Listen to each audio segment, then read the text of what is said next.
दोस्तों आज की वीडियो में हम शादी का रजिस्ट्रेशन ना होने पर क्या शादी अमान्य हो जाती है, इसकी मान्यता खत्म हो जाती है और शादी की रजिस्ट्रेशन की अनिवार्यता और इसकी आवश्यकता के विषय में बात करेंगे। अब बात करते हैं कि शादी की रजिस्ट्रेशन अनिवार्य कब से हो गया। 14 फरवरी 2006 को सुप्रीम कोर्ट में सीमा बनाम अश्विनी कुमार के वाद में शादी के रजिस्ट्रेशन को अनिवार्य कर दिया गया और राज्यों को गाइडलाइन दे दी गई, दिशा निर्देश दे दिए गए इसके लिए, जिसके बाद राज्यों ने शादी के रजिस्ट्रेशन के लिए नियम बनाए और अलग अलग तरीके से उनको क्रियान्वयन करने के लिए कानून बनाए।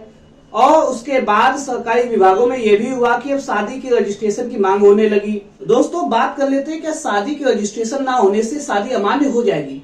दोस्तों सबसे पहले हमें यह समझना होगा कि शादी जो होता है एक धार्मिक संस्कार होता है। सभी धर्मों में इसके लिए अलग अलग रीति रिवाज होते हैं। जैसे हिंदू धर्म में तो इसे 7 जन्मों का संबंध माना जाता है, इसी प्रकार अलग अलग धर्म में अलग अलग मान्यताएं होती हैं। और शादी का जो बंधन होता है उसका रजिस्ट्रेशन ना होने से तो ऐसा नहीं है कि वो शादी अमान्य घोषित कर दी जाएगी।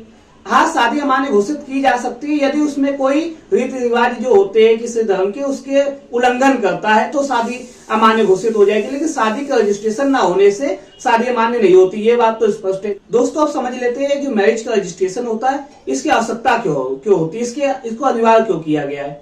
आपको शादी तो हो गया धार्मिक संस्कार, लेकिन जो शादी का रजिस्ट्रेशन होता है वो लीगल और सरकारी होता है। इसको आप सरकारी विभागों में कई प्रकार के उपयोग में लाया जाता है। इसे जैसे आपको पासपोर्ट बनवाना है तो पासपोर्ट में आपको विदेश जाना होता है, वहां पर आप अपनी शादी को किस प्रकार से प्रमाणित करेंगे, तो आपका देश जो है शादी के रजिस्ट्रेशन के माध्यम से आपको ये प्रमाणित कर सकता है कि आप दोनों वैवाहिक संबंधों में बंधे हुए हैं, आप लोग लीगल रूप से एक मैरिज आपकी हुई है। ये आपका देश आपके लिए बताता है। आप यदि दूसरे देश में जाते हैं, यदि आपको आधार कार्ड में अपना नेम चेंज कराना है तो यहाँ पर भी यह तय कर दिया जाता है कि यदि आपको शादी का रजिस्ट्रेशन है तो दीजिए, तो आपका सरनेम आसानी से चेंज हो जाएगा। वहां पर जो लीगलिटी है, क्योंकि सरकारी विभागों में जो लीगल डॉक्यूमेंट्स की आवश्यकता होती है। जैसे आपने इंश्योरेंस कराया, यदि मान लीजिए कभी पति पत्नी दोनों अपना इंश्योरेंस कराते हैं तो उनको शादी की मैरिज की आवश्यकता होती नहीं, तो बाद में ये डिस्प्यूट पैदा हो सकता है कि दोनों के बीच में विवाह था कि नहीं था, उसके लिए बहुत